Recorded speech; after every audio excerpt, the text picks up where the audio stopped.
yang futuristik, yang mungkin nggak kepikiran dari orang lain. Nah, ketika dicoba khususnya ke tidak hanya ke para desainer ya, karena awalnya memang ini untuk para desainer sebenarnya, dan kita mungkin sering mendengar istilah ini user center design ataupun interaksi manusia komputer itu biasanya berkaitan dengan IMK ya atau HCI. Namun ketika diterapkan di bisnis ataupun di tempat-tempat lain ternyata cocok. Ternyata metode ini sesuai dengan permasalahan-permasalahan yang kita hadapi di dunia modern, yang terkadang nggak bisa kita menyelesaikan masalahnya secara berurutan, ya, secara terstruktur. Dia harus ada ide-ide yang berbeda, harus cara berpikir yang berbeda, bagaimana kita memahami orang lain dan lain sebagainya. Ya. Sehingga metode ini menjadi sangat populer tahun 2008. Nah, yang mana dia berfokus ke customer. Apa yang apa yang dibutuhkan oleh customer, apa yang menjadi jawaban dari permasalahan para customer, itu menjadi fokus utama dari metode ini. Jadi di situ a good desain yang baik, dia mempertemukan antara kebutuhan manusia dan keinginan gambarannya.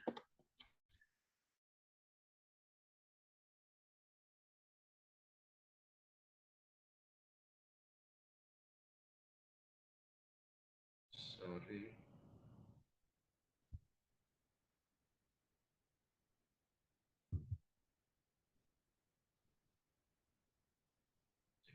Putus.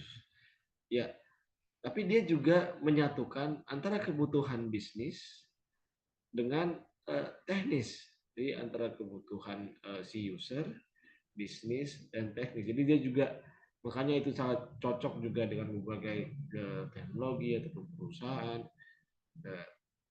Dan dia juga memikirkan apa sih keuntungan ketika kita uh, mengembangkan sebuah fitur ataupun sebuah produk bagi perusahaan kita. Jadi tiga ini juga disatukan dalam design thinking, yang dia fokus kepada konsumen, tapi bukan berarti kita tidak mementingkan teknologi ya. Kita juga harus menggunakan teknologi, dan di sisi yang lain kita juga harus memikirkan keuntungan dari perusahaan. Nah, konsep yang cukup populer saat ini adalah design thinking yang dipopulerkan oleh Stanford ya. Jadi dia ada 5 tahapan, dari empathy, define, idea, prototype, dan test. Mungkin beberapa dari kita sudah cukup familiar terkait ini. Di mana ini tahapan yang sudah sering digunakan ataupun yang sering dipresentasikan ya di banyak banyak seminar. Ini materinya juga saya ambil dari Sains, yang waktu itu saya mendapatkan pelatihan ya selama 2 hari. Yang pertama empathize. Jadi metode design thinking ini biasanya diawali rata-rata semuanya menggunakan empathize. Jadi memahami orang lain, memahami apa sih permasalahan, apa sih perasaan dari orang lain. Ya, kita eh, harus memahami apa yang dibutuhkan oleh orang lain, memahami keadaan mereka, memahami uh, kesulitan mereka. Ini yang membuat design thinking ini berbeda dari yang lain. Mungkin metode yang lain dia berfokus ke teknologi. Jadi kita datang dengan solusi teknologi, kemudian kita uh, paksakan user kita untuk menggunakan itu. Dan juga ada pendekatan teknologi yang uh, dia melihat dari kompetitornya buat apa, kita jadikan itu inovasi. Berbeda dengan design thinking, kita berfokus ke permasalahan user kita, orang yang akan menggunakan teknologi ataupun produk yang kita kembangkan. Nah, dari situ ketika kita sudah memahami, dari situlah kita memberikan solusi-solusi.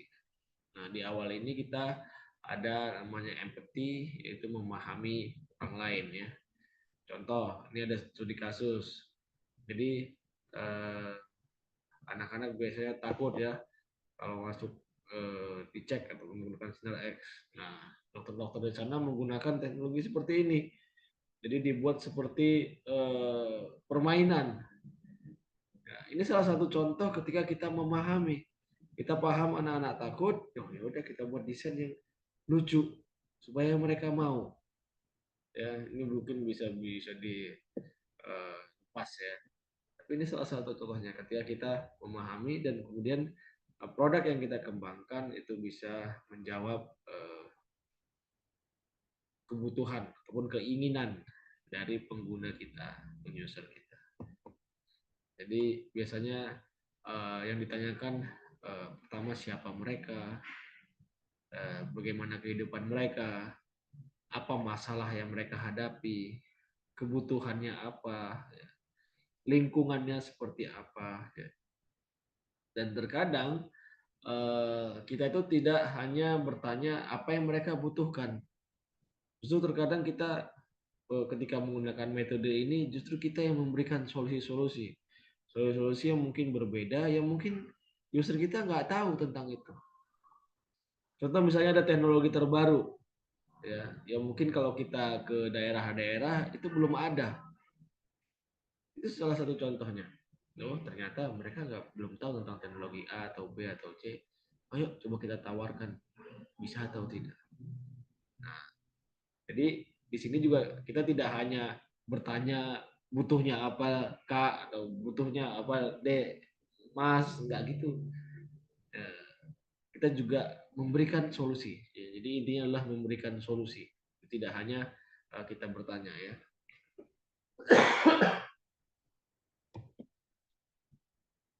Kemudian saya coba share terkait apa yang sudah dilakukan oleh COE atau Center of Excellence di Technocrat. Jadi kita memiliki COE Metaverse ya, walaupun memang sekarang Metaverse nggak terlalu wow lagi, nggak terlalu booming lagi. Tapi berdasarkan riset, memang teknologi virtual world ini mungkin belum saatnya untuk muncul. Nah, kami di Universitas Teknik Indonesia tetap melaksanakan riset-riset ini karena kami berpendapat, kami mengambil beberapa pendapat dari para ahli yang mungkin dalam beberapa tahun lagi, 5 atau 10 tahun lagi, virtual world ini makin lama akan makin eh, banyak digunakan. Iya, mungkin saat ini di Indonesia belum belum terlalu populer, bahkan mungkin untuk level kami di Lampung menggunakan kacamata VR itu mungkin hal yang luar biasa. Bahkan kami pengabdian kepada masyarakat ke daerah-daerah, sekolah-sekolah, ketika adik-adik di sekolah pakai Oculus itu, lihat Oculus aja mereka udah senang banget. Ih, apa itu? Ya, apalagi dipakein VR. Mereka jadi keren banget. Terkejut terkait itu. Iya, memang saat ini kita belum ready, tapi kami karena kami ada risetnya khusus di Metaverse, kami tetap berjuang di situ untuk mengenalkan Metaverse ataupun dunia virtual ke masyarakat, khususnya di Provinsi Lampung. Nah, sekarang juga kami dipercaya oleh tim dari Kominfo untuk menghandle seminar khusus Metaverse. Jadi kalau teman-teman ada eh, seminar-seminar yang diadakan Kominfo yang punya materi terkait Metaverse, biasanya kami yang mengadakan. Jadi sudah 2 kali ataupun 3 kali di tahun dan tahun lalu, dan kami dipercaya untuk itu. Jadi Kominfo juga minta udah diterusin, walaupun mungkin sekarang Metaverse ini nggak terlalu booming. Nah, kita sambung lagi ke design thinking tadi. Kami melaksanakan itu, kami belajar, kami coba memahami apa sih teknologi Metaverse ini. Jadi kami selain ada kunjungan dari Kominfo, kami juga ke Jakarta beberapa bulan lalu untuk berkunjung ke salah satu perusahaan. Jadi nama perusahaan itu Nusa Meta, di mana memang di sana mereka berfokus di virtual world dan game ya. Memang saat ini banyak fokusnya di game, pengembangan game khususnya. Nah, kami coba belajar di sana, mencoba memahami masalah-masalah yang dihadapi, kenapa penerapan teknologi seperti VR ataupun AR itu sulit ataupun masih belum berkembang, kendalanya seperti apa, dan mereka menyampaikan beberapa ilmu, khususnya kita ya di dunia teknologi, ya kita hanya tinggal menunggu eh, adopsi teknologi tersebut. Ketika teknologi itu mulai merata ataupun mulai terbiasa, dan kita mulai terbiasa, adik-adik kita mungkin gen-gen yang baru lahir, saya lupa gennya apa aja yang baru lahir lah intinya, mereka sudah terbiasa menggunakan teknologi, berbeda dengan kita. Nah, akan dalam waktu cepat atau lambat, dunia virtual yang dibanggakan oleh Mark Zuckerberg beberapa tahun yang lalu itu mungkin akan terjadi dalam waktu yang lebih cepat. Dan memang Nusa Meta ini dia sedang bergerak secara silent. Mereka tetap melakukan riset ini sehingga ketika itu booming mereka udah siap dari sisi teknologi. Itu yang kami juga lakukan ya di sini. Jadi ketika itu sudah booming, kami menjadi yang salah satu yang terdepan di bidang ini di dunia virtual. Sehingga nantinya kami bisa memberikan tentunya dari sisi pendidikan ya, bisa memberikan pengajaran lebih baik, bisa sharing terkait hal ini, eh, terkait teknologi virtual ini. Beberapa yang sudah kami kembangkan ya, jadi kembali ya ini ke empathy tadi, kami coba ke beberapa pengembangan metaverse di sekolah-sekolah. Jadi sudah ada 3 sekolah yang kami bangun di dunia virtual kami. Kemudian kami juga mengembangkan v-commerce. Kalau di luar sana kan sudah ada kayak Roblox dan lain sebagainya yang dimana kita bisa beli tanah di dunia virtual. Nah, kami juga mau buat seperti itu ke depannya. Ya.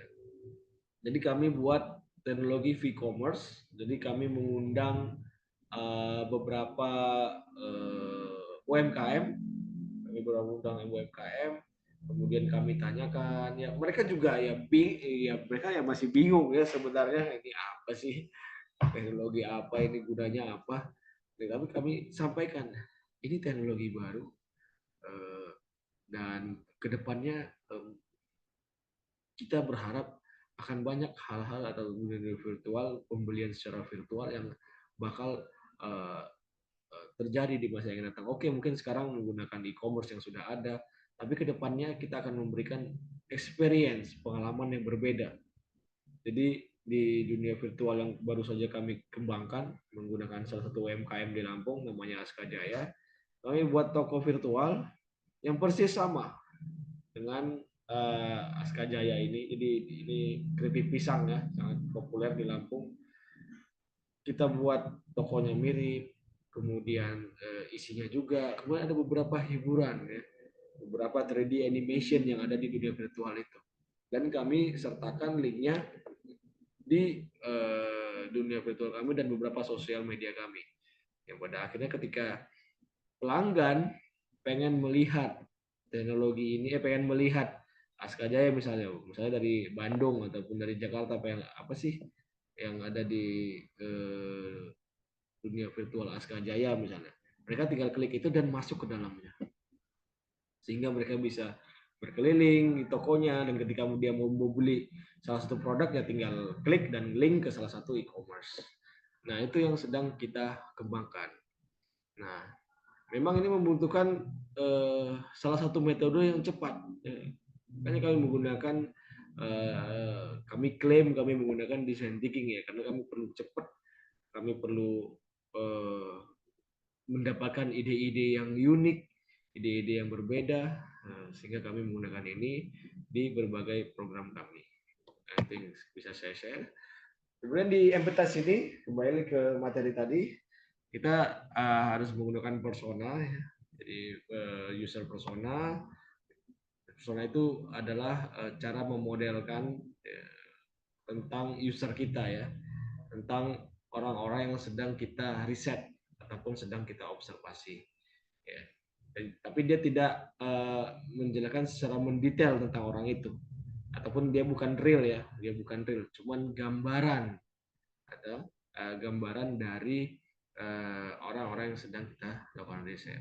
Nah, kami juga menggunakan beberapa persona khususnya ini untuk sekolah ya. Jadi kami juga kemarin sekolah SMA dan SMK di Lampung sudah 3 sampai 4 yang kami lakukan ini. Create persona, dan ini yang harus ada. Jadi ketika kita menggunakan persona yang baik, kita bisa paham. Oh, ketika kita tahu tujuannya, kemudian backgroundnya, kemudian kalau ini sedang membahas tentang shopping preference ya, tentang dia mau terkait belanja apa di mana, kemudian di mana dia bersosialisasi, kemudian kesulitan-kesulitan mereka apa. Ketika kita tahu orang ini seperti apa, kita bisa memberikan solusi, gambaran, solusi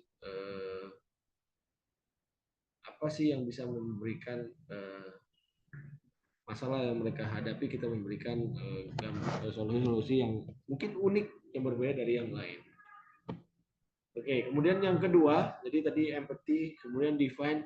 Di define ini kita memahami kebutuhan dari pengguna ya, ataupun masalah-masalahnya. Di sini kita harus banyak bertanya sehingga kita mendapatkan apa sih yang menjadi masalah utama dari user kita ataupun klien kita. Nah, ada 5 why ya. 5 why itu bagaimana kita mendapatkan inti dari masalah itu dengan cepat. Jadi di sini contohnya adalah mengapa telat kerja. Tanya lagi. Nah, jawabannya karena telat bangun. Mengapa? Tanya lagi. Karena jam rusak ataupun mati. Mengapa? Karena tidak dicek. Mengapa? Karena lupa melaksanakannya malam kemarin malam. Jadi intinya dia masalah utamanya adalah alarm yang tidak diceknya sebelumnya, karena dia nggak ngidupin alarm intinya. Jadi kita langsung tahu ini salah satu cara one of the way ya, salah satu cara bagaimana kita bisa mencari tahu apa sih sebenarnya. Ya, kita tadi udah ngobrol dengan user kita, coba memahami, oh ini bisnisnya keripik pisang, oh apa sih yang bisa kita bantu supaya meningkatkan pemasaran, oh dia sudah jualan secara e-commerce, dia sudah promosi di Instagram misalnya, oh coba kita kasih solusi yang lain nih, ada teknologi baru misalnya, ya mungkin ini masih teknologi baru dan kita juga butuh untuk riset kita untuk ngembangin e-commerce, gimana, mau nggak kerjasama misalnya. Ya, itu salah satunya ya. Kemudian juga ada affinity mapping, bagaimana kita mencari solusi atau mencari masalah-masalah yang menjadi masalah dari user kita. Jadi kita generate idea dan ataupun fakta-fakta, kemudian kita kumpulkan, tulis semua, gimana sih caranya kita tulis semua ide ataupun apa yang kita ketahui, kemudian satu sticky notes. Jadi biasanya kita menggunakan sticky notes ya untuk satu ide, kemudian digabungin ataupun di grup-grupin ya, kemudian didiskusikan. Contoh misalnya seorang penjual kesulitan dalam menghandle toko mereka ya. Apa sih masalahnya? Kita tulis satu-satu masalahnya apa aja, tulis sudah banyak, kemudian kita kelompokkan sehingga kita mendapatkan contoh seperti yang di depan. Jadi masalah terkait update produk, ternyata di situ banyak masalah terkait terlalu banyak produk atau terlalu kategori terlalu banyak, kemudian harus mengupgrade sampai 200 produk per hari, kemudian yang menjadi masalah juga harga berubah per bulan ya, terkait produk update. Terkait multiple shop, jadi kebanyakan toko ya, terlalu banyak dijual di berbagai marketplace, ternyata menjadi kesulitan bagi mereka. Kemudian seperti ini, jadi dibuat kelompok terus, kelompok yang pada akhirnya kita ketika sudah dikelompokkan seperti ini, kita udah paham, oh ini masalah di update produk, oh ini masalah di multiple shops, oh ini masalah di penjualan, ini masalah di employee-nya, dan ada masalah-masalah yang lain, sehingga kita bisa menentukan yang mana sih yang harus kita selesaikan. Jadi kita bisa melihat apa impactnya. Kalau impactnya mungkin besar, ya itu menjadi hal yang harus kita selesaikan dengan cepat. Effortnya gimana? Apakah itu bisa mudah diselesaikan atau panjang, harus susah, progresnya lama. Harus koordinasi sana koordinasi itu, ya udah itu berarti diakhirkan dulu, ya itu tentunya dipertimbangkan ya nanti terkait yang uh, harus dibahas dengan stakeholders. Ya, yang ketiga, ideate. Di ideate ini kita mencari ide ya. Jadi yang terkenal tuh sering kita menggunakan crazy egg. Crazy egg itu jadi kertas A4 kita lipat 3 kali, dan kita gambar dalam waktu 8 menit. Ya, kita buat desain. Ya, setiap satu kotak itu 1 menit. Tulis gambar. Ya, biasanya ketika kita melaksanakan ini keluar ide-ide baru karena dipaksa ya. Ini dipaksa dalam waktu 8 menit harus keisi itu 8 kotak. Satu kotak 1 menit. 1 menit harus pindah kotak. Ya, harus pindah kotak. Itu salah satu cara ya, crazy egg, cara mendapatkan ide-ide yang wow ataupun ide-ide yang berbeda ya. Di gambaran crazy egg. Ya, di crazy egg ini ada hal-hal yang mungkin unik yang bisa tiba-tiba keluar ya, tiba-tiba keluar. Contoh misalnya kami waktu itu sedang mengembangkan metaverse untuk sekolah ya, jadi sekolah di SMP Azara. Jadi kalau metaverse ataupun meta school yang kami kembangkan ya mungkin standar ya, user bisa masuk ke dunia virtual ataupun sekolah virtual, bisa kuliah, bisa bertanya, bisa ngerjain kuis, bisa melaksanakan lecture dan sebagainya. Kami merasa ada hal-hal yang harus di-upgrade ya. Apa sih yang bisa, nah saat itu kita berpikiran untuk menambahkan game di sekolah itu. Ya walaupun ini mungkin tidak ada di dunia nyata, nggak ada gamenya, nggak ada. Nah, jadi kita linkkan, jadi dunia meta school kita linkkan ketika si user ataupun si siswa misalnya ada jam untuk have fun lah di dunia virtual, dunia sekolah virtual, dia bisa memainkan game itu bersama temannya ya. Tapi tentunya gamenya game sederhana yang tentunya juga membangun terkait ilmu juga ya, yang educational game maksud saya, bukan game yang untuk have fun doang, enggak. Nah, itu salah satu ide-ide yang keluar ya dari salah satu dari proses ideate ini. Ya, di ideate kita masukkan wireframe, kita perbaiki, dan pada akhirnya kita melaksanakan prototype. Kita build prototype.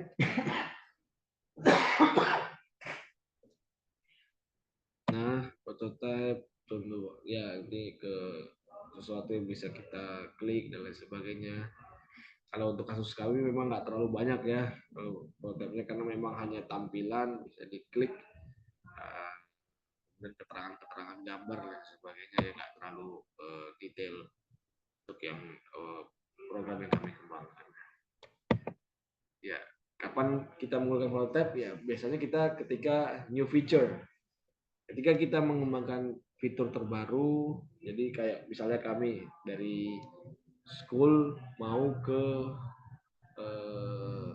e-commerce ya, jadi kayak yang awalnya kami buat untuk sekolah, kami mau kembangkan untuk UMKM, virtual world untuk UMKM. Nah, kami biasanya menggunakan prototype dulu, dan kami lebih banyak bertanya ini ke UMKM-nya gimana, cocok enggak, sesuai, dan nanti ada testing ya, nanti bakal dicek sesuai apa enggak ya, walaupun kadang jawabannya iya lanjutin aja ya, enggak responnya nggak terlalu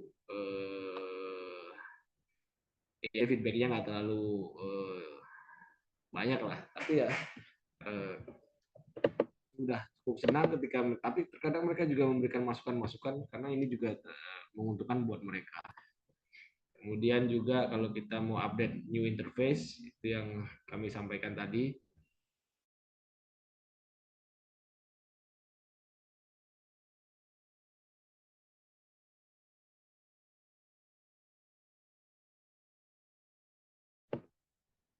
Ya, mohon maaf ini terputus.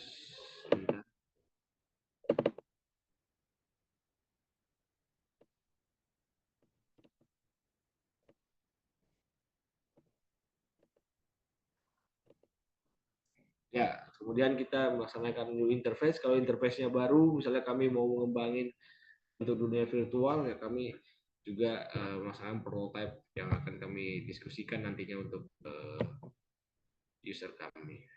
Kemudian revamp flow ketika ada perbaikan-perbaikan, apa yang perlu diupdate, ataupun perubahan-perubahan, itu juga mengapa kita melaksanakan prototype. Kenapa prototype penting? Yang pertama, mengurangi resiko ya. Jangan sampai ketika kita buat aplikasinya udah jadi, udah susah. Misalnya di kasus kami udah harus buat 3D modeling, udah beli 3D modeling, udah habis energi karena harus buat animasi dan sebagainya. Pada akhirnya nggak dipakai, ataupun nggak sesuai dengan keinginan user. Jadi kita buat prototype dulu. Prototype ya betul-betul gambar aja, udah kasih gimana cocok apa enggak, lanjut ya. Kemudian mendapatkan feedback lebih cepat ya dalam bentuk gambar aja, tinggal bisa diklik-klik sedikit, oke udah oke, lanjut. Kemudian juga bisa eksperimen, coba udah cocok apa belum, apa yang bisa ditambahkan untuk beberapa ide lainnya, dan bisa ngetes gimana sih nantinya uh, produk yang nanti kita kembangkan ataupun nanti jadinya seperti apa. Nah ini prosesnya, jadi kita buat prototype, di review, itu yang sudah saya sampaikan tadi, kemudian kita perbaiki, masukan-masukan dari user, masukan-masukan dari sekolah, UMKM, dan oh ya kami juga mengembangkan untuk pariwisata. Kemarin kami mengembangkan virtual world untuk museum ya. Di Museum Lampung juga bekerja sama dengan kami, walaupun belum deal-dealan secara real ya, tapi kami juga sudah mengembangkan Museum Lampung dalam bentuk virtual. Terakhir testing ya, ini tentunya basic memahami desain apa dan sebagainya. Ya, intinya metodenya yang sering digunakan adalah usability testing, di mana produk tersebut benar-benar bisa digunakan dan mereka sesuai dengan ekspektasi mereka ya, tanpa kendala ataupun tanda pertanyaan yang berlebihan dan lain sebagainya. Dan alhamdulillah kalau saya lebih banyak memberikan kasus yang real aja ya, mungkin biar lebih mudah paham. Kemarin yang untuk virtual world khususnya yang di sekolah, kita memang alhamdulillah sudah digunakan, dan walaupun dengan porsi yang tidak banyak ya, belum banyak, karena seperti kita ketahui sekarang teknologi ini masih baru. uh, Bahkan ketika kita menggunakan Oculus ataupun VR glass, 15 menit itu udah pening ya, atau 30 menit itu udah pening. Jadi biasanya kita hanya sekolah itu hanya menggunakan kalau mau pertemuan ataupun ada pengumuman-pengumuman yang sifatnya tidak terlalu lama, ataupun mereka mau bermain di itu, di virtual world kita, barulah mereka menggunakan itu ya. Di setiap susah testing dan sebagainya, dan pada akhirnya adalah selalu melaksanakan pengulangan ya, repeat sampai kita menemukan performa yang terbaik ataupun aplikasi atau produk terbaik untuk para user kita. Nah, itu mungkin yang bisa saya sampaikan terkait design thinking dan kasus yang ataupun case yang kami hadapi khususnya di Lampung, dan khususnya lagi di COE Metaverse di Universitas Teknologi Indonesia. Terima kasih. Saya akhiri. Assalamualaikum warahmatullahi wabarakatuh.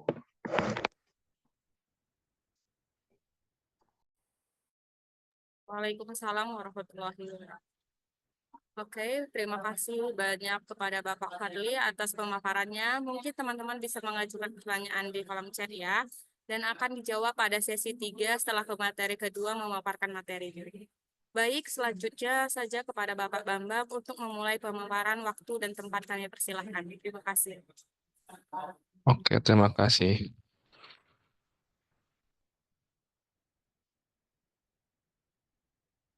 Oke, udah tampil ya slide-nya?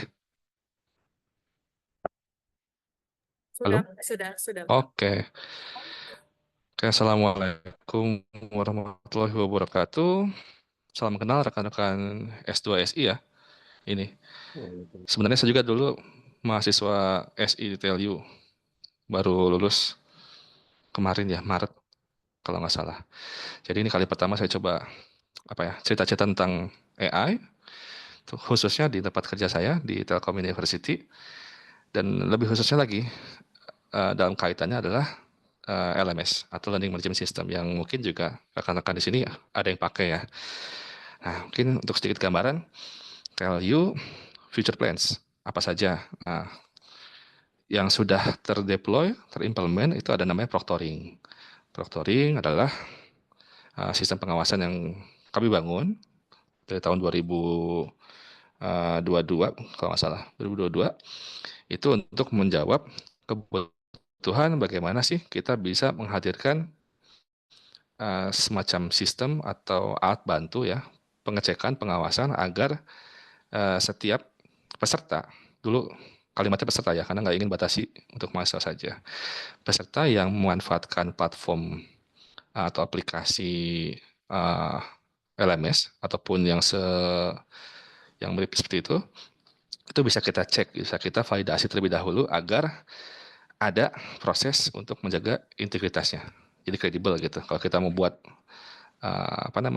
seleksi, misalnya seleksi online, itu ada usaha dari kita untuk bisa memastikan prosesnya itu kredibel.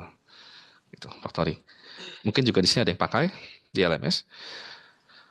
Lalu plagiarism check ini sebenarnya masih TBD ya, masih belum ada arah ke sana untuk pengembangannya. Jadi lanjut ke yang ketiga, itu learning assistance. Learning assistance itu sebenarnya nanti arahnya adalah kita ingin membuat sebuah alat bantu rekan-rekan yang belajar melalui LMS nantinya ataupun melalui platform lain, agar ada bot bisa digunakan untuk komunikasi, sehingga nanti proses belajar itu nggak sifatnya nggak itu benar-benar belajar sendiri, namun ada bantuan dari chatbot. Oke, lanjut. Ini AI proctoring sebenarnya simple sih ya. Apa sih gitu proctoring itu? Ya sistem pengawasan gitu atau pengawasan. Bedanya adalah kita pakai AI untuk apa? Untuk melakukan 3 proses yang ada di gambar ya. Deteksi wajah, ngitung wajah, sama rekognisi wajah. Nah, ini sebenarnya kita bisa pakai manusia ya. Kalau dulu mungkin yang ujiannya itu di kelas gitu, masuk ke dalam kelas ada pengawas, itu ya proses verifikasi, validasi dan sebagainya. Nah, kita asumsikan saja proctoring itu seperti itu gitu. Cuman misalnya kalau kita kalkulasi dengan biaya, costingnya berapa gitu. Satu kelas 40 orang, satu kelas 2 pengawas, katakanlah satu pengawas 30.000 gitu ya, bayarannya gitu, atau 50.000, berarti satu ujian 100.000 gitu. Nah, bisa nggak sih kita transform hal tersebut agar bisa dilakukan oleh komputer, oleh AI gitu, dengan tujuan tadi meringankan beban peserta, nggak perlu datang ke kelas, meringankan beban pengawas, nggak perlu juga mengawasi, dan prosesnya sama outputnya gitu, ujian. Di TLU sendiri sudah mencoba melakukan pengembangan baik on-premise, pakai OpenCV dan DeepFace, dan juga menggunakan cloud-based, SaaS, Azure Face API, dan juga AWS Recognition. Nanti rekan-rekan boleh coba googling gitu ya, apa aja sih ini maksudnya gitu, OpenCV, DeepFace, Face API, AWS Recognition. Ini intinya adalah sebuah tools yang kami gunakan di TLU itu untuk membantu proses yang ada di 3 gambar di sebelah kanan ini. Nah, ini AI proctoring, jadi prosesnya sederhana. Kita melakukan verifikasi wajah peserta yang datang, peserta yang masuk, login, lalu hendak melakukan ATM ujian, itu wajib untuk share webcam. Kita akan compare dengan profile picture-nya. Seberapa akurat, seberapa mirip gitu ya wajahnya dengan profile picture, itu yang akan dijadikan proses lanjutan, apakah yang bersangkutan bisa lanjut ujian atau enggak. Kemudian juga kita nggak sebatas menyediakan fitur yang ada di depan ya untuk verifikasi. Karena ketika berjalan ujian nanti akan dilakukan verifikasi lanjutan, real time, dan juga ada reportingnya gitu. Nah, selama ini proctoring sudah digunakan dari tahun 2022 di TLU, di LMS, jadi udah jalan 2 tahun, ya memang ada beberapa kendala, juga ada beberapa improvement yang kami lakukan, dan ini sini coba dirangkum ya, apa aja sih challenge-nya gitu, yang berhasil kami tarik gitu ya dari feedback user. Pertama adalah kapabilitas, di mana kami belum bisa, bukan belum bisa ya, ini adalah satu tantangan yang pasti akan dihadapi oleh setiap developer ya, device based gitu. Bagaimana jika perangkat yang digunakan itu terlalu jadul gitu. Dan di sini di proctoring itu adalah apa namanya? Constraint-nya adalah kamera. Bagaimana kalau kamera beresolusi rendah, menangkap gambar seadanya gitu, buram dan sebagainya. Namun kita tetap pengen proctoring ini digunakan oleh secara inklusif gitu ya. Nggak terbatas oleh perangkat-perangkat yang sudah modern, tapi yang laptop yang juga tidak terlalu canggih, ataupun kamera-kamera yang juga tidak terlalu bagus itu. Dan juga ya di zaman digital gitu ya, internet bandwidth itu salah satu ancaman gitu buat yang tinggal di daerah yang kurang mungkin ya, yang kurang ada jaringan gitu. Nah ini juga salah satu challenge nanti. Ketika rekan-rekan bikin produk digital, layanan digital, bagaimana kita bisa menghadirkan inklusivitas kepada setiap pengguna yang tidak hanya di kota gitu, namun juga di daerah 3T misalnya. Lalu ada analitik, gimana kita bisa membuat proctoring ini bisa mendeteksi mimik wajah atau facial expression, pergerakan mata, dan juga ada kecenderungan atau kemungkinan peserta itu cheating menggunakan static image. Ya kalau misalnya apa namanya, sudah ada virtual kamera ya, pada saat itu bisa digunakan gitu. Kalau misalnya rekan-rekan ingin coba cheating gitu, pakai yang apa namanya, pada aplikasi yang menerapkan pengawasan online, coba aja gitu pakai virtual kamera. Kalau lolos ya itu berarti uh, ada yang harus diimprove dari aplikasi proctoring tersebut. Lalu ini scaling itu masalah di semua produk digital ya. Bagaimana jika digunakan secara massal, yang pasti nanti akan berdampak pada cost gitu. Lalu challenge yang kedua itu compatibility. Seperti biasa, Windows dan Apple punya apa namanya, pemikiran yang berbeda, punya cara yang berbeda untuk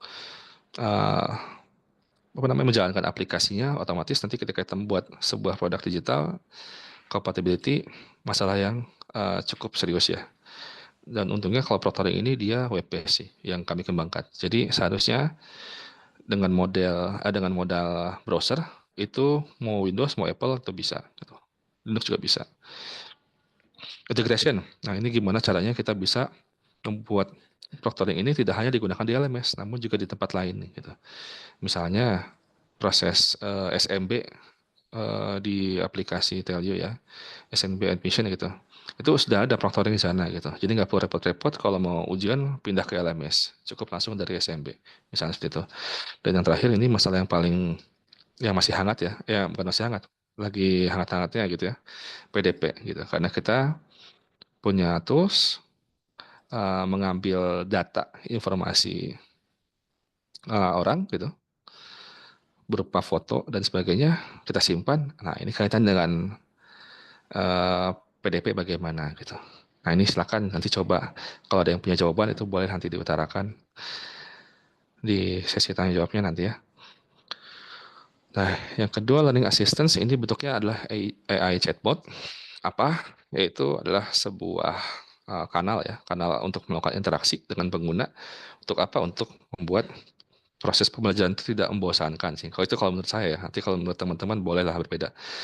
Kalau menurut saya gitu, baca apa namanya, masuk LMS, baca slide, ya kan, lihat forum, ngerjain kuis, bosan lah pasti. Kita minimal ada komunikasi, apain, buka WhatsApp gitu misalnya. Nah ini kita ganti gitu.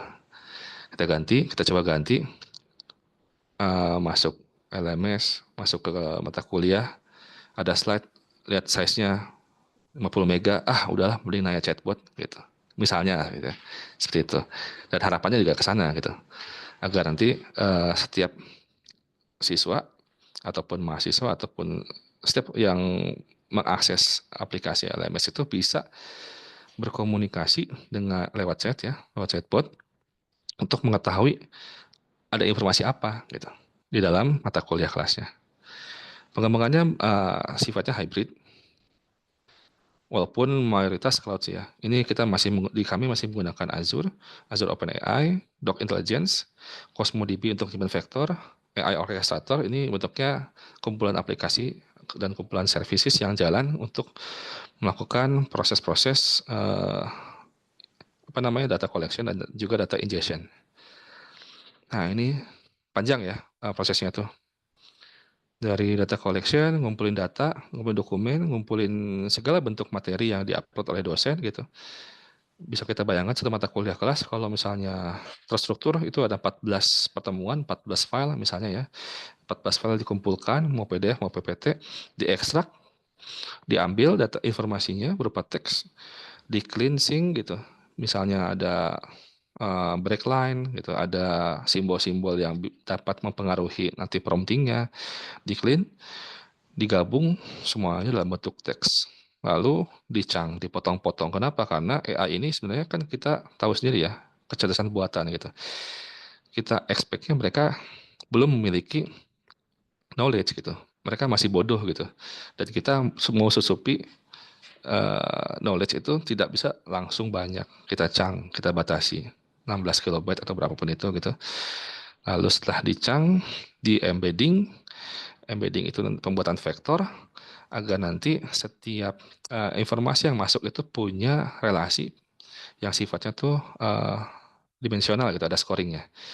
Setelah itu di indexing baru dimasukkan, ingest ke dalam vektor DB gitu, vektor database. Nah, baru jadi knowledge gitu, baru jadi semacam informasi. Jadi kalau misalnya kita punya satu slide di mata kuliah ya, namanya pengantar sistem informasi, definisi sistem informasi. Udah banyak tuh kan ya, misalnya ada 5 poin. Berarti ada 5 knowledge gitu, 5 informasi yang perlu dimasukkan ke dalam si chatbotnya nanti gitu. Nah, nanti ketika sudah masuk promptingnya atau cara user untuk bertanya bisa beda-beda gitu. Bisa pakai kalimat baku ya. Apa pengantar sistem informasi? Nah, kalau kayak gitu kan gampang ya mungkin ya, tinggal cari aja tuh jawaban yang paling tepat gitu dari knowledge yang sudah ada di chatbot gitu. Kalau misalnya pakai bahasa Jawa, pakai bahasa Sunda, atau misalnya pakai bahasa gaul kayak sekarang gitu, Bin, SI itu apa sih? Nah, beda kan ya, hasilnya nanti kemungkinan besar. Nah, kita nanti akan melatih si chatbot itu untuk mengenali prompting. Nah, ini secara singkat ya, mungkin ada apa saja sih tadi dari proses yang sedang kami kembangkan, data ekstraksi, gimana kita mengkolek data, mengekstrak data yang sudah dikolek untuk didapatkan dalam bentuk teks, cleansing, membersihkan, ingest chunking, ini kita membuat summary agar nanti dicacah gitu, chunking, diperkecil, nanti bisa dibuat dalam bentuk vektor. Nah, ini embeddings itu hasil chunking nanti kita buat dalam bentuk vektor-vektor. Setelah itu dimasukkan, diindeks agar nanti bisa dilakukan pencarian. Nah, tadi yang saya sebutkan di terakhir tuh, gimana kita melakukan engineering prompting, karena AI ini tetap kita perlu melakukan scooping gitu. Kenapa? Karena seandainya kita tidak melakukan scooping dan juga templating, ataupun yang sifatnya adalah membuat AI ini memiliki SOP gitu ya kasarnya. Di sini bisa dicek, bisa dilihat sama rekan-rekan SOP-nya apa gitu. Kalau saya perbesar gitu. Provide information based on data extracted and stored in knowledge base. Tuh, jadi hanya cari informasi yang ada di vektor yang sudah di store gitu. Kalau cari di luar nggak boleh gitu. Kenapa? Karena kita nggak bisa memastikan keabsahannya. Karena kita juga nggak mau nanti chatbot yang kita sediakan malah jadi tempat untuk user itu mencari jawaban hal yang di luar mata kuliah. Gitu. Respond to question related to course material. Nah, ini kita jangan mempertegas gitu bahwa hanya merespon pertanyaan yang ada relasi dengan materi dan juga tugas yang ada di mata kuliahnya. Our response must be accordance with document provided. Nah, sama ini pertegas gitu. Ini masih hardcode ya, strictly in bahasa Indonesia. Artinya kenapa? Artinya kita ingin membuat si chatbot ini merespon dalam bahasa Indonesia.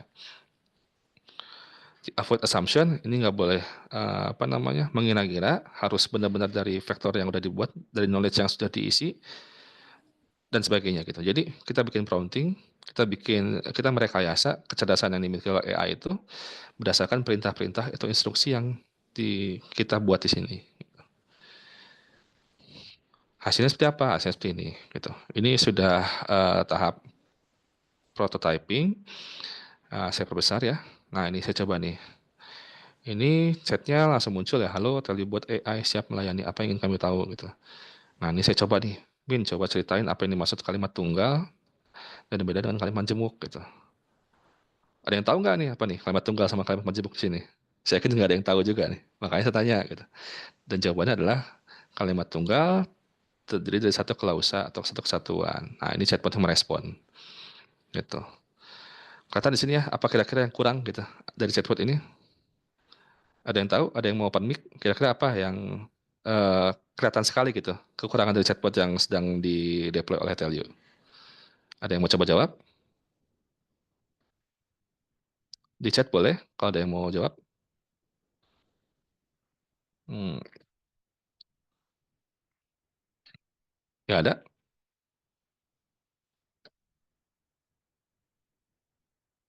Atau moderator tahu nggak kira-kira apa yang paling kelihatan gitu dari chatbot yang tampil di sini? Apa yang kurang?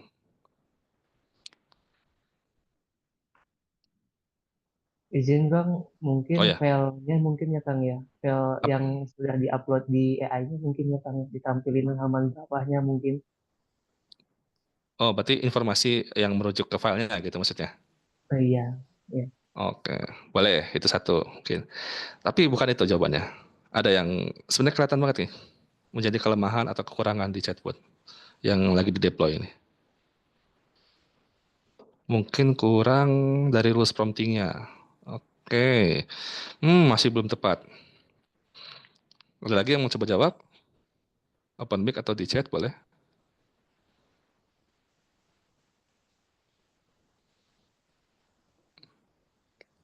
Nggak ada?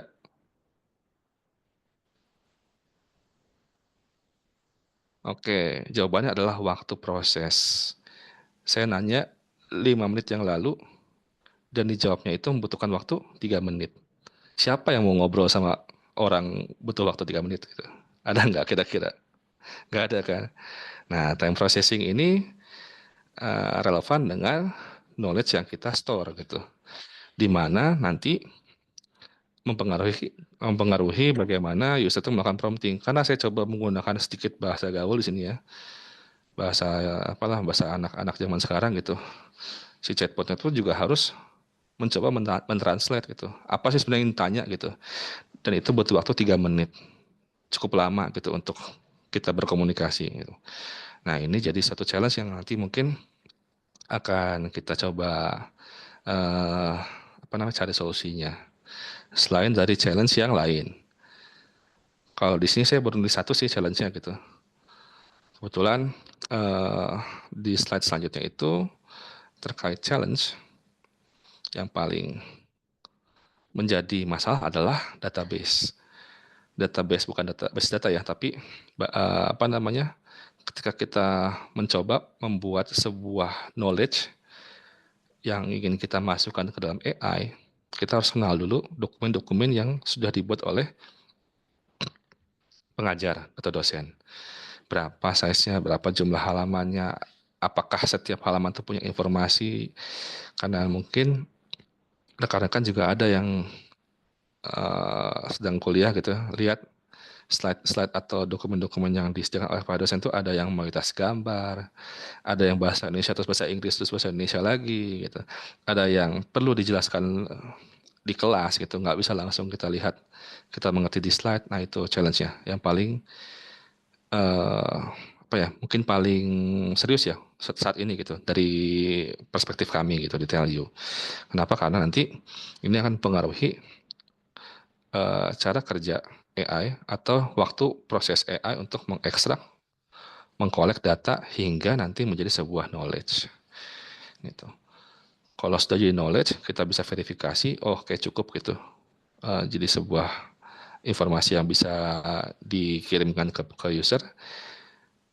Itu hal yang selanjutnya itu hal yang mudah gitu, tinggal kita deploy dalam bentuk chatbot seperti ini gitu. Nah ini kan salah satu masalah ya, kenapa butuh waktu proses 3 menit gitu untuk merespons, karena kurang informasi untuk mengenal bahasa prompting yang dikirim oleh user.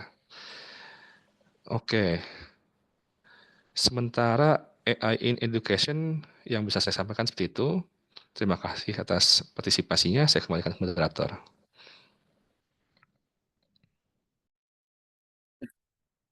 Terima kasih Bapak Bambang atas pemaparan materinya. Baik, masuk ke sesi 3 yaitu Q&A. Mungkin dimulai untuk pertanyaan Pak Fadil. Yang pertama di sini ada dari Mbak Dara. Permisi Pak Fadil, izin bertanya, menurut Bapak bagaimana design thinking yang dapat meningkatkan keunggulan kompetitif bisnis di pasar yang terus berubah? Terima kasih Pak, mohon dijawab. Sebentar. Oh, pertanyaan di chat ya. Iya benar Pak. Kompetitif bisnis yang terus ya, yang seperti saya sampaikan tadi, jadi sebenarnya design thinking ini justru adalah metode yang sekarang banyak digunakan untuk menyelesaikan masalah-masalah modern ya, itu yang paling sering digunakan ya, karena dia fokus kepada user, kemudian dia inovasi yang berkelanjutan. Saya pernah mengikuti salah satu seminar yang diadakan salah satu startup di Indonesia. Justru inilah yang mereka ajarkan ke kami.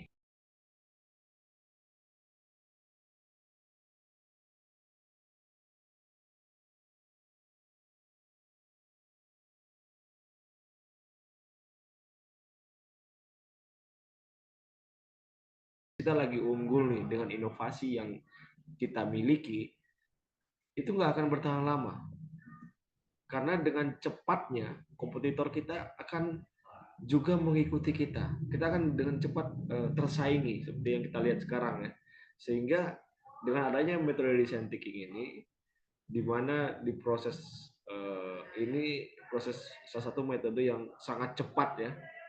Tadi saya sharing Crazy Egg cuma 8 menit nyari ide, kemudian Visual Judi itu cuma sebentar, karena harus cepat.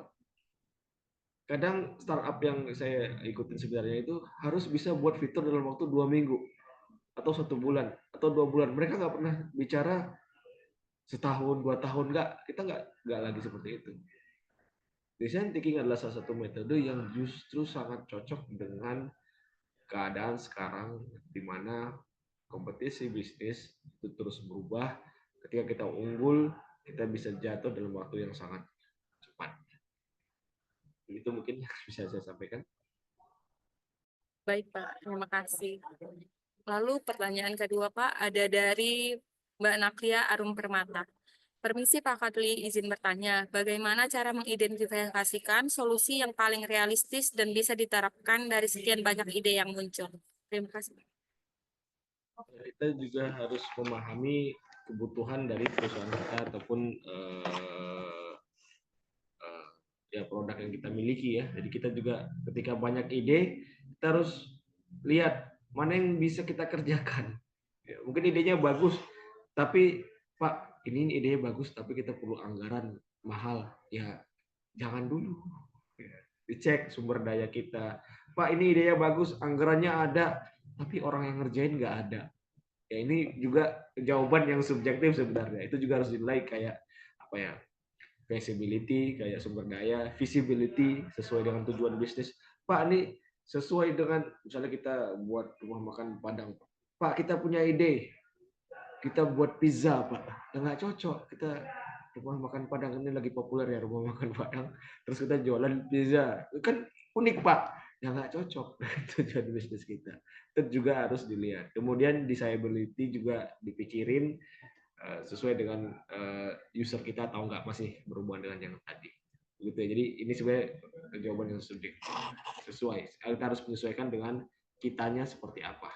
Ketika kita memilih yang mana sih yang paling realistis, mana sih yang paling cocok untuk menyelesaikan masalah yang sedang kita hadapi. Begitu. Terima kasih. Baik, Pak. Berarti harus bisa menyesuaikan saat itu, kondisi saat itu ya, Pak. Lalu ada pertanyaan dari Mas Rizky Aulia Hakim, yaitu izin bertanya, Pak.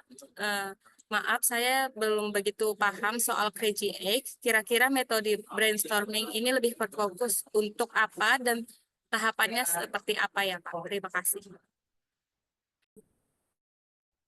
Ya baik, kalau untuk Crazy Egg, dia biasanya di tahap awal desain ketika kita ingin mencari ide. Kalau Bapak Ibu, ini S2 berarti Bapak Ibu ya. Ya, kalau Bapak Ibu misalnya bingung nih mau ide buat tugas atau apa, coba deh. Nggak susah kok Crazy Egg. Jadi cuman perlu kertas ya, terus dilipat 3 kali, kemudian kita buat desain dalam waktu 8 menit. Satu kotak 1 menit. Terus tulis gambar, misalnya lagi mau buat wireframe atau apa, terus gambar jangan berhenti selama 8 menit itu. Ketika 1 menit jadi ada alarmnya, 1 menit, udah 1 menit pindah, 1 menit pindah kotak sampai 8 kotak. Ya, coba aja tuh. Jadi itu salah satu cara untuk mengatasi kebuntuan kita, kesulitan nyari ide. Mentok nih, aduh apa ya, mau buat ide apa ya, mau buat fitur apa, mau produk apa, coba bareng-bareng sama timnya. Nggak susah, banyak kok tutorialnya Crazy Egg, cari di YouTube apa di Google ya. Jadi bisa meningkatin kolaborasi, kemudian juga bisa ketika kita buntu atau kita perlu cepat. Ya, ini sering dilakukan oleh startup ketika mereka harus dipush ya, mereka benar-benar dipush, harus cepat mengeluarkan ide. Kan kita nggak bisa keluar ide itu serta-merta ide fantastis langsung kling keluar nggak bisa kan gitu. Kadang buntu bingung apa ya. Nah, ini salah satu cara ya ketika kita menghadapi hal tersebut. Silakan dicoba Bapak Ibu. Baik, Pak. Sepertinya ini materi kali ini cukup menarik ya, soalnya banyak juga yang nanya. Ini ada lagi dari Mas Muhammad Hafiz Rizky. Selamat siang, Pak Kodli. Materinya cukup menarik. Saya ingin izin bertanya beberapa hal. Satu, menurut Bapak, apakah konsep design thinking ini dapat kita implementasikan juga pada public sector? Lalu yang kedua, pada kegiatannya di perusahaan, menurut Bapak, apakah siapa yang berwenang untuk menyelenggarakan proses design thinking ini? Terima kasih. Ya ini untuk semua sektor ya, mungkin belum saya sampaikan tadi, ini untuk seluruh sektor. Walaupun di awal design thinking ini untuk para desainer, cara berpikir para desainer itu tahun 80-an. Para arsitek kalau nggak salah, ya arsitek. Tapi semakin lama, semakin ke sini, makanya disampaikan tadi saya awal di Harvard Business mengumumkan men-sharing terkait design thinking ini. Mengapa? Karena metode ini ternyata cocok untuk mengatasi masalah-masalah modern di berbagai sektor. Di berbagai sektor. Seperti yang saya sampaikan, cara berpikir desainer itu biasanya dia futuristik, idenya out of the box, ya, idenya out of the box. Berbeda dengan para scientific dan engineer yang biasa dia terstruktur. Yes, no, ya, udah kebaca. Design thinking nggak seperti itu dia berpikir. Dia makanya ada Crazy Egg, kemudian ada beberapa konsep-konsep lagi. Dia memberikan ide-ide yang kadang nggak kepikiran oleh orang lain. Ya. Kita melakukan open test, oh, hal-hal unik yang keluar. Ya. Dan itu cocok dengan berbagai publik. Contoh misalnya di public sector, kita bisa mencari keputusan misalnya berdasarkan kebutuhan. Ya karena kita di public sector kita seharusnya bisa turun langsung ke lapangan, wawancara langsung misalnya masyarakat, bisa menggunakan metode design thinking juga, wawancara langsung, kemudian kita memberikan inovasi ya. Ya mungkin public sector apalagi di kami ya di Sumatera apalagi di Lampung masih jauh tertinggal lah ya. Dibuatin website aja udah sedang banget kalau di sini ya. Apalagi seperti itu salah satu penerapan di public sector. Kemudian solusi kemudian harus kolaborasi, ya walaupun agak unik ya gimana kita, ya saya juga agak bingung kolaborasi antar public sector dia kan kadang harus Ya nggak ada yang gratis. Tapi ya itu bahasanya sebenarnya kalau nggak ada masalah itu harusnya pemisahannya harus saling berkolaborasi, dan design thinking itu perlu kolaborasi yang baik. Jadi memang bisa diterapin. Kemudian siapa yang berwenang tergantung. Jadi kalau di kami misalnya yang tertinggi pimpinan langsung, wakil rektor langsung, misalnya kita mau buat ide yang unik, kita mau berprogram yang unik, kita mau produk yang keren, ayo langsung pimpinan bisa. Atau HRD bisa juga, ayo adain seminar, belum ngerti kan tentang design thinking, ayo kita panggil orang, kita adain seminar biar semuanya paham, bisa diterapin bareng-bareng. Atau khusus project leader atau product designer ya langsung yang memang menghandle produk yang kita punya, seperti itu. Itu mungkin dari saya. Baik, Pak. Terima kasih. Ini ada satu pertanyaan terakhir, Pak, dari Mas Raihan Zahwan Saleh. Izin bertanya, Pak Fadli, tentang empathize. Bagaimana tahapan empathize dalam design thinking berkontribusi dalam menggali kebutuhan mendalam pelanggan, baik yang tersurat maupun tersirat, serta bagaimana tingkat pemahaman yang diperoleh dari tahapan ini dapat mempengaruhi efektivitas dan keberhasilan inovasi produk dalam memenuhi ekspektasi pasar. Lalu mungkin kurang dari rules prompting-nya, Pak, seharusnya tidak mencukupi. Terima kasih. Ya baik, untuk tahap empathize tersurat ataupun tersirat ya bisa ya kita melaksanakan itu. Contoh misalnya kita melaksanakan observasi. Dengan observasi sebenarnya kita bisa melihat, terkadang kita kalau hanya melaksanakan wawancara, kadang yang diwawancara itu kan mau pengennya cepat selesai ya, dan kita cepat pulang ya. Saya seperti itu ya, kita mengalami lah seperti itu. Gimana cara membuat mereka nyaman, wawancara yang baik, dan kadang di luar wawancara kita mau observasi. Misalnya kita pengen membuat ataupun membantu nelayan misalnya, ya kita duduk aja di situ di pinggir pantai, ngelihat gimana sih cara mereka bekerja, kapan mereka berangkat, kapan mereka melaut, kapan mereka pulang, atau bahkan bisa ikut di kapalnya, nggak wawancara, duduk aja di situ. Dari situ kita mungkin akan mendapatkan solusi-solusi yang inovatif buat mereka. Kadang teman-teman kita yang ingin kita bantu, mereka nggak ngerti. Kitalah yang dari akademisi, orang-orang yang memiliki keilmuan, khususnya di bidang teknologi, yang paham teknologi. Ya teman-teman kita yang nggak di bidang itu, ya mereka fokus pada pekerjaannya, mereka nggak ngerti. Dan mereka nggak bisa menyampaikan, gimana mau menyampaikan, tahu aja enggak misalnya. Misalnya ditanya tentang AI, nggak ngerti mereka apa AI. Ya itu apa sih, kata gue nelayan aja dari ikan. Justru kita harus menggabungkan wawancara itu dengan observasi. Dulu liatin mereka, oh gini ya caranya, oh kayaknya bisa dibantu deh dengan ini, dengan ini, dengan ini, dengan ini. Nah pada akhirnya ketika kita melaksanakan empathize, dan itu tahapan terpenting, empathize, memahami user kita, memahami konsumen kita. Ketika kita gagal memahami, produk yang kita kembangkan nggak kepake.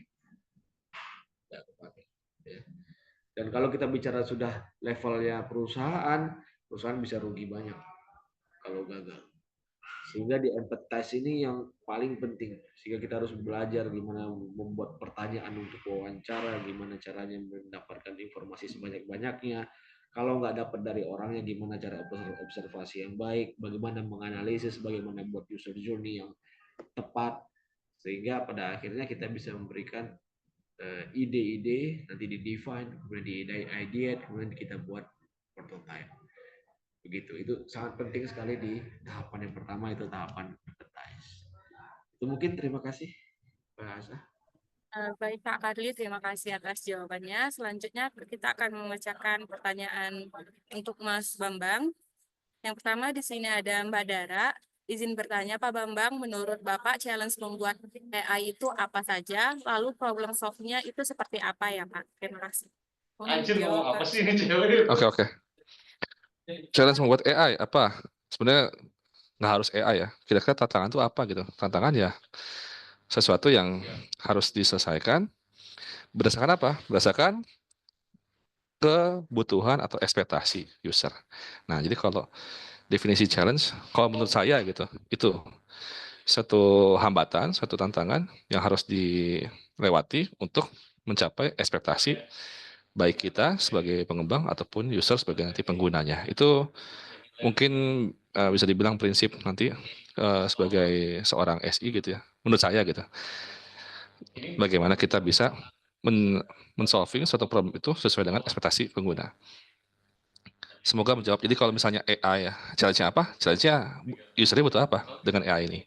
Dan kebetulan kalau di Tell You, kita coba arahkan agar AI ini bisa mengassist gitu pembelajaran. Caranya seperti apa? Caranya ada pengawasan, ada chatbot, dan lainnya nanti. Itu mungkin dari saya, Mbak Dara. Baik, terima kasih Pak. Ya, mau tanya lagi tentang AI. Menurut Bapak, kayak semisal membuat AI seperti interview bot, menurut Bapak ini apakah perlu menggunakan text to speech atau speech to text atau bagaimana ya Pak? Agak ini ya, tadi agak putus-putus ya. Oh Membuat iya, AI apa? jika kita pengen buat interview bot, menurut Oh, interview Bapak, bot. apakah perlu menggunakan text to speech atau speech to text atau bagaimana ya Pak? Terima kasih. Ya, itu kembali lagi ya, sama-sama Mbak Dara. Kembali lagi ke ekspektasi usernya ya. Kita mau bikin interview itu seperti apa? Form based kah gitu? Karena kan kita bisa bilang interview itu tidak harus selalu sifatnya itu suara ya atau berbicara gitu. Interview dalam bentuk apa namanya? Kalau dulu itu zaman saya ngelamar pekerjaan, interview apa namanya? Langsung ngoding di usernya juga ada gitu. Artinya apa? Artinya banyak bentuk-bentuk yang perlu kita ketahui untuk kasus tertentu gitu ya. Dan kalau misalnya bentuknya ingin interview itu adalah harus berbicara gitu, otomatis kita butuh nantinya speech to text gitu ya. Untuk apa? Untuk bisa memahami nanti masukan dari yang kita interview usernya gitu. Jadi itu kita bisa pahami apa yang disampaikannya, apakah menjawab pertanyaan dan sebagainya. Nah, ini sebenarnya sempat ada sih, biasanya di perhotelan sih nanti.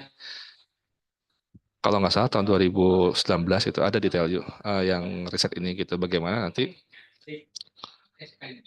proses onboarding untuk misalnya apa namanya kalau hotel tuh reservation ya, reservation itu bisa menerima tamu, memberikan kalimat yang tepat, baik sapa maupun juga menjelaskan tentang fasilitas dan sebagainya kepada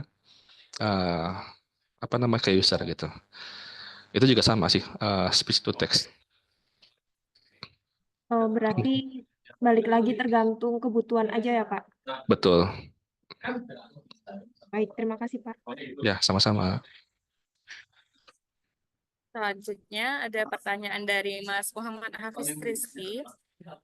Sore Pak Bambang, izin bertanya. Satu, menurut Bapak, apakah pengembangan chatbot AI ini dapat diangkat menjadi sebuah tesis? Lalu, izin apakah boleh di-share paparannya Pak agar dapat dipelajari lebih lanjut? Terima kasih. Oke, nomor satu, apakah bisa menjadi tesis? Selama ada apa novelty, kalau kata Pak Muharman gitu, ada kebaruan yang utama itu novelty. Kedua ada relevansi, mungkin ya. Artinya apa? Artinya chatbot ini apakah relevan dengan status ya, fenomena situasi terkini di akademis gitu? Apakah memang menjadi sebuah hal yang melatar belakangi untuk melakukan penelitian? Kalau ada, itu bisa gitu, bisa diangkat gitu. Nah, kebetulan kalau di Tell You ini kan kita problem solving ya. Problemnya apa? Kita ingin membuat LMS dari kami ya, dari Tell You itu, kami ingin membuat LMS ini punya metode interaksi kepada user agar apa? Agar nggak monoton. Solvingnya apa? Solvingnya ya udah bikin chatbot gitu. Nah, seperti itu. Jadi kalau tanyanya bisa atau enggak, ya bisa aja gitu. Selama Anda bisa menemukan novelty-nya dan juga relevansinya mungkin ya. Dua boleh di-share atau enggak? Boleh nanti saya share PowerPoint-nya mungkin ya. Semoga membantu nanti kalau untuk yang lagi tesis gitu. Baik, Mas Bambang, semoga telah menjawab pertanyaan Mas Muhammad Hafiz Rizky. Lalu ada pertanyaan dari Mas Zikri Fadilah. Izin Mas Bambang, apakah chatbot AI yang ada di dalamnya ada informasi sesuai apa yang kita upload ke filenya ataupun datanya bisa digunakan di WhatsApp? Karena mayoritas orang Indonesia hampir semua menggunakan WhatsApp. Terima kasih. Oke. Ini masalah apa implementasi atau deployment ya. Sejauh ini sih kalau untuk deployment selama ya kita kenal yang namanya apa namanya frasa atau kata API kan ya. Pasti saya yakin orang-orang SI hafal itu apa namanya API. Nah, WhatsApp pun juga demikian gitu, bisa mengkonsum API yang kita kembangkan asalkan sesuai dengan format yang ditentukan oleh WhatsApp. Jadi, apakah chatbot bisa di deploy di WhatsApp gitu, baik untuk komunikasi atau buat supply data bisa gitu. Dengan teknologi sekarang bisa. Semoga menjawab sih pertanyaannya. Oke, Pak Bambang, ini ada dari Raihan Jahwan Saleh. Izin bertanya, Pak Bambang, dalam pengembangan kecerdasan buatan, khususnya large language models atau LLM, salah satu tantangan paling kompleks adalah merancang dan membangun basis data yang menjadi inti dari model tersebut. Parameter apa saja yang harus dipertimbangkan dalam pembuatan basis data ini, baik dari perspektif struktur vektor, skala, kualitas data, hingga keberagaman konten untuk memastikan model mampu menghasilkan keluaran yang akurat dan relevan. Terima kasih. Ya, kalau di apa ya? Kalau saya pribadi gitu, selama melakukan pengembangan, development dan sebagainya, selalu coba untuk memastikan fit fit dengan requirement. Dan requirement ini sebisa mungkin kita jadikan dia itu staging gitu. Ada stage-nya. Nah, tahapan-tahapannya. Jadi kalau pertanyaan yang diajukan ini kira-kira apa yang paling tepat atau yang dipertimbangkan, menurut saya yang pertama adalah skalanya dulu gitu. Nah, contohnya apa? Contohnya yang chatbot yang akan dikembangkan oleh Telio ini kan dia requirement-nya apa gitu, kebutuhannya apa? Memberikan informasi berupa memberikan informasi yang berasal dari materi yang diupload oleh dosen. Nah, gitu kita udah melakukan scaling gitu atau scoping ya, pembatasan. Kenapa? Karena kita nggak mau ada informasi di luar itu yang nanti diberikan kepada user. Sehingga kita bisa menyusun nanti informasi atau data yang akan kita proses itu template seperti apa gitu. Ya kalau sejauh ini kan yang kita tahu kalau misalnya materi itu nggak jauh-jauh dari definisi ataupun praktisnya atau implementasinya dan seperti itu gitu. Nah itu jadi sebenarnya udah jadi sebuah template yang nanti kita bisa susun menjadi vektor gitu. Jadi itu mungkin jawaban dari saya pribadi ya. Pertama adalah kita coba apa namanya membuatnya atau mencacahnya itu menjadi kecil-kecil dulu sehingga nanti bisa diperbesar menjadi satu kesatuan yang definisi large-nya itu baru kegambar gitu. Seperti itu.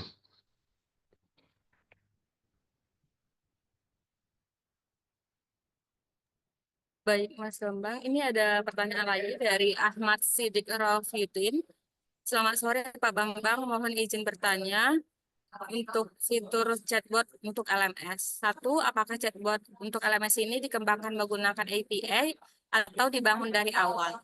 Lalu yang kedua ada, jika menggunakan API, apakah data yang diterima akan tetap disimpan dalam database pribadi? Lalu yang ketiga ada database jenis apa yang paling cocok digunakan untuk mendukung kinerja AI dalam fitur chatbot ini? Terima kasih. Ya. Oke, terima kasih. Nomor satu, apakah menggunakan API? Ini sebenarnya apa namanya agak rancu ya. API-nya tuh apa gitu definisinya gitu. Karena kalau kita ngomong API, ya yang saya ketahui dia adalah apa namanya antar muka ya untuk komunikasi gitu. Sementara kalau chatbot ini bagaimana sih pengembangannya? Pengembangannya dari Telio atau dari kami itu kita pakai tools yang ada. Gitu. Tools yang ada apa saja? Ada dari Microsoft, Azure gitu. Ada Doc Intelligence, ada OpenAI ya, yang kita sering pakai itu ChatGPT itu kan produknya Microsoft salah satunya. Itu GPT-nya kita pakai untuk melakukan LLM gitu. Lalu ada hal-hal lainnya, dan kita baru ngobrolin API ketika kita sifatnya adalah mengkomunikasikan dengan perangkat lain, di mana di sini adalah LMS. Nah, di situ baru ada API-nya gitu.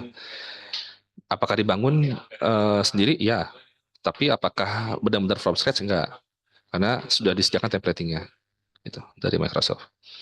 Itu mungkin nomor satu. Nomor dua, jika menggunakan API data terima, lebih kepada apa ya? Lebih kepada kalau kita komunikasi tuh umumnya data chat itu tetap tersimpan sih biasanya gitu ya.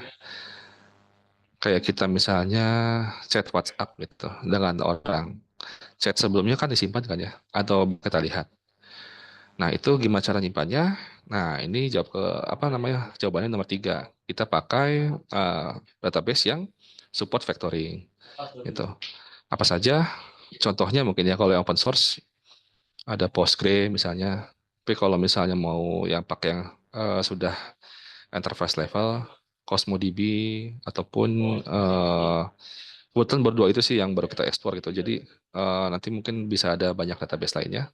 Tapi yang kami baru pakai itu Postgre dan juga CosmoDB gitu. Itu mungkin jawabannya. Baik, terakhir Pak Bambang, mungkin ini ada pertanyaan terakhir dari Orva Lamarfa. Izin bertanya Pak Bambang, apakah penggunaan AI bisa diterapkan untuk klasifikasi soal dalam sistem pembelajaran seperti LMS?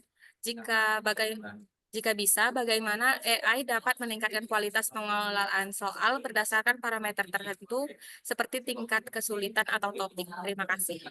Ya, sama-sama. Untuk klasifikasi soal dalam sistem pembelajaran, ini sebenarnya PR, bukan PR ya. Sebenarnya salah satu yang sempat kami di Selo juga terlibat gitu untuk membuat paket soalnya, tapi ini terkait bahasa sih gitu atau IPRT gitu. Apakah AI bisa? Jika kita sudah ketemu modelnya, bisa gitu. Tapi kalau sekarang belum ketemu modelnya. Tadi kalau misalnya sempat notice slide yang saya paparkan di situ, itu kan jelas ya stepnya 1 sampai 10 itu harus apa. Nah, itulah PR pertama kita dalam membuat sebuah solusi berbasis AI. Kita stepping dulu. Satu itu proses paling sederhananya, proses paling awalnya apa, sampai nanti di akhir yang sesuai dengan ekspektasi yang kita harapkan outputnya. Itu. Di sini misalnya klasifikasi soal. Klasifikasi soal, step pertamanya kira-kira apa? Apakah kita punya soal dalam bentuk apa namanya segelondong gitu, nggak ada kategorisasi, nggak ada labeling gitu. Jika iya, nah kita perlu pertama adalah itu labeling dulu. Soal mana yang easy, hard gitu, medium, kita identifikasi terlebih dahulu, lalu kita buat variansinya, baru kita store ke apa namanya apa namanya ke AI atau neural processing gitu, biar mereka tahu gitu, biar mereka bisa mengenali kalau soal yang mudah ini, soal yang susah ini dan sebagainya gitu. Baru kita sediakan data poolnya gitu, data collectionnya. Nah, itu baru kita apa namanya supply knowledge AI untuk bisa melabeling gitu. Masih jauh tuh sampai nanti pengelolaan soal gitu. Nah, jadi coba mungkin rekan-rekan di sini mungkin nanti yang tesisnya terkait AI, saran saya adalah coba dibuat step by step, stepping, seakan-akan kita mengajarkan ke anak kecil gitu. Step pertama dari mulai merangkak, melangkah, berjalan, berlari gitu, sampai nanti sesuai dengan ekspektasi yang kita harapkan. Seperti itu mungkin. Baik, terima kasih Pak Bambang. Semoga pertanyaan Mbak Orva terjawab ya. Oh ya, sebelum kita akhiri acara ini, mungkin kita bisa open cam kali ya buat dokumentasi. Untuk teman-teman dipersilahkan untuk open kamera. Di saya terdapat 2 slide, jadi mungkin teman-teman bisa dikondisikan.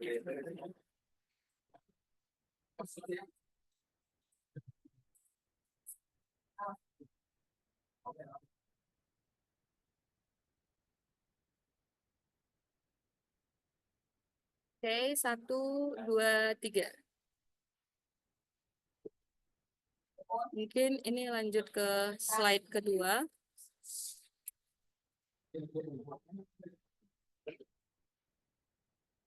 Satu, dua, tiga.